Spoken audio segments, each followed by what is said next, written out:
students, this is Dr. William Hobbs, Director of the Writing Center, and I'm Professor Smith, professional writing tutor and professor for Composition 1. That's right, she doesn't have a first name. That's how professional I'm Professor Tidra Smith. Oh, y'all have to forgive her because as you can see, she has a new do.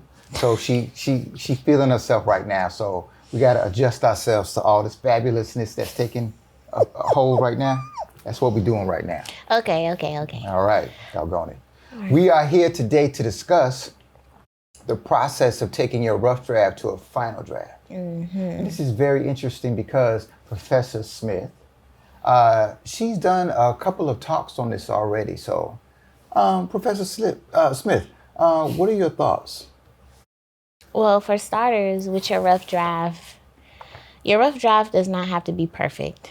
And for one, your rough draft is not your final draft. That's right. Your rough draft is basically like you starting your drafting process. It might be a complete introduction. It might have your thesis statement. And then it might be some of your other body paragraphs that are not complete.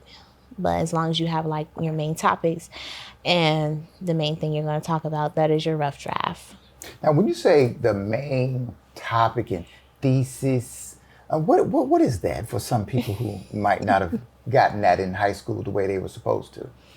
So your thesis sets you up for your overall essay. And within your thesis, you'll have points that you make. I'll call them main points. Some people call them your topic sentences. Mm-hmm. But your main points are your topic sentences of each body paragraph. Are you following? Gotcha. So give me an example of a thesis. Dr. Hobbs's drip is epic. His outfits, his wardrobe, they are fire. They're the truth. Okay. So now, let's say we take that thesis statement, right? Mm-hmm. We're moving into your body paragraph. So the first thing you said is your drip is what? Fire. Next level. The truth. So now, during that first body paragraph, which is really your second body because your introduction is one. Correct. So now we're on the second one. So now we're talking about how it's fire or how it's next level. Okay, for instance, let's say, Dr. Hobbs' cardigan game. How does he do it? I mean, it looks like he's representing VSU accidentally with your navy blue and your orange and the cream and a little bit of red just to, So now we're talking about color schemes. Okay. We're talking about sizes. We're talking about brands. We're talking about the cost. And all that can be in your essay. Okay. Which would lead us to the next paragraph or the next what? So first, if we're talking about why it's next level, we might be talking about your color schemes first in the second body paragraph. Okay, there. And the third, we might be talking about the brands. And the next one, we might be talking about the cost of everything. And then, and your last one, number 5. Would that be the conclusion? Exactly. It's definitely the conclusion. We're talking about overall why your style is great. And it is. Yeah. But back to rough drafts. Okay, right. Now, you were saying how important that introductory paragraph is. Okay. Now, when you said thesis, this is how the thesis was explained to me when I was coming up long ago. The thesis is a contract for what it is that you are going to definitely get if you continue reading further. Mm-hmm. Let's see. The purpose of this paper is to explore the depth and scope of Dr. Hobbs's drip, his fashion sense, if you go further in this paper, you will figure out, you will learn how he puts it down like this, because this is not an accident. Yes. Thesis. But you know what I don't like? In the rough draft or when you're doing your final submission, I don't like that in your introduction paragraph, it says that this essay will discuss or this paper will discuss.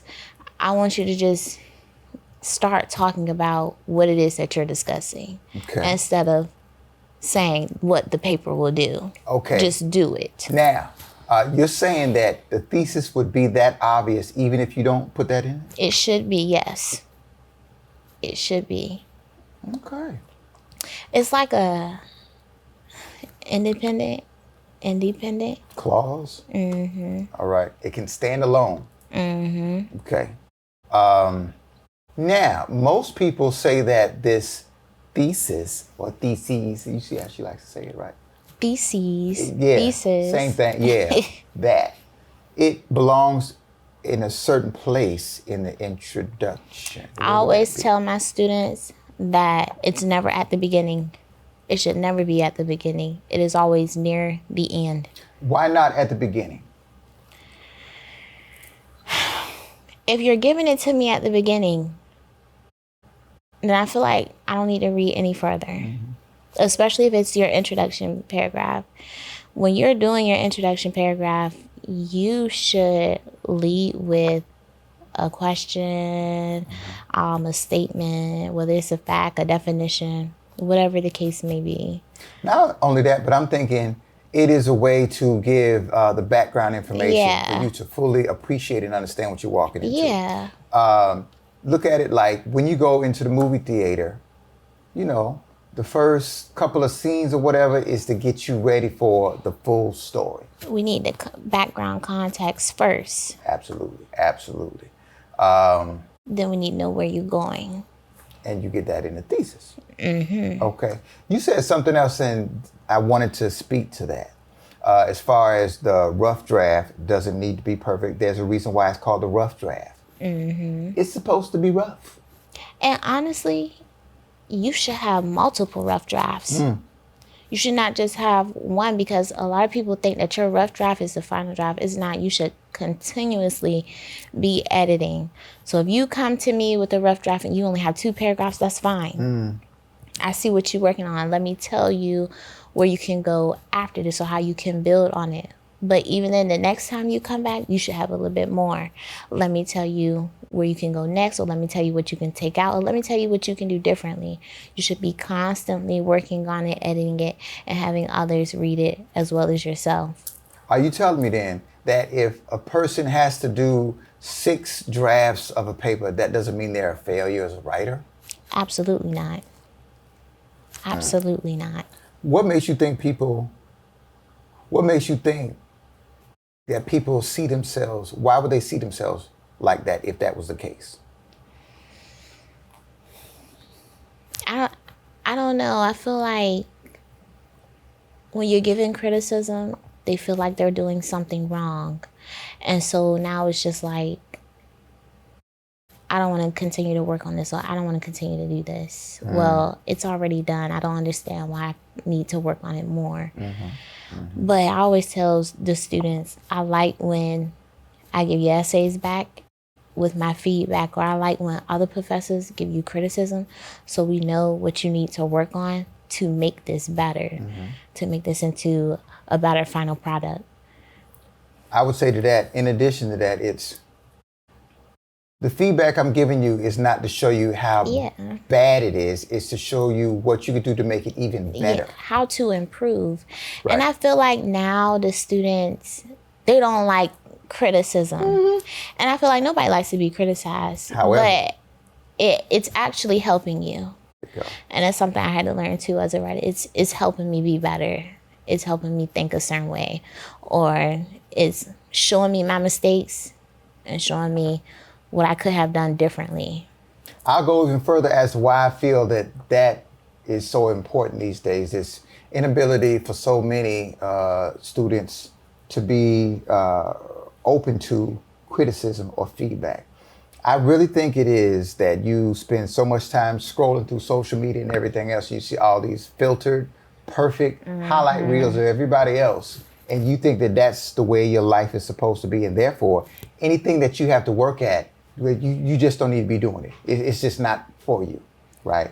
And it's not like that at all. In fact, I would say It's not about you being a very good writer. It's about you being a very good rewriter. And the difference in that is not everybody's going to see your process. They will see what will be eventually the final draft. What you had to do to get there is between you, us, and, higher powers. I feel like even the best authors or musicians, artists, they are continuously editing their work. So it's not a matter of, will I finish this perfect? It's a matter of, I finished it and now I need to see what I need to do next in order for it to be perfect. That's right. I feel like you should be constantly growing with your writing. And the only way you can grow is if somebody is giving you feedback and criticism. There you go. Lately, I would say since the pandemic, one of the most challenging assignments I have in my classes is when we do peer reviews. Before the pandemic, for some reason, everybody, hey, here's mine. Hey, you want to look at mine, so on and so forth. And of course, I state before we get started, the feedback you give is, again, not to tell somebody how bad they suck as a writer. It's, hey, this is what you could do to be even better. Yes. But nowadays, it appears that students, they won't even bring their work. I don't know them. I showed them my paper. Every excuse in the world, as if they can't stand the idea of getting any sort of feedback, or like they're just not resilient enough to take it. And this is something outside of writing. You're going to need that in life. If you want someone to be your mentor, they're going to give you feedback. You could be a 40-year-old man or woman, hopefully got a job and everything else. You're going to still need a mentor that's 60-something years old so you can see how to get there.